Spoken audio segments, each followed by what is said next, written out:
Hi friends, welcome to biology for DSC. నేను మీ హర్లీలా.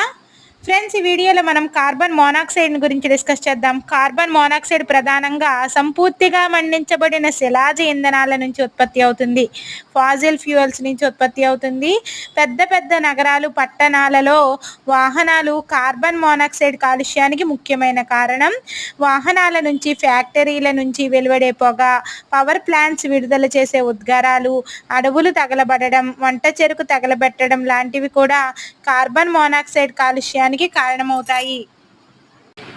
హిమోగ్లోబిన్కు సిఓతో అంటే carbon మోనాక్సైడ్తో బలమైన బంధక బలం ఉంటుంది. దానివలన కార్బన్ మోనాక్సైడ్ ఆక్సిజన్ రవాణాలో తీవ్రంగా ప్రభావం చూపుతుంది. తక్కువ గాఢతలో కార్బన్ మోనాక్సైడ్ తలనొప్పి, మసకబారిన దృష్టిని కలగజేస్తుంది. ఎక్కువ గాఢతలో ఇది కోమాకు దారితీసి చివరికి మరణం సంభవిస్తుంది.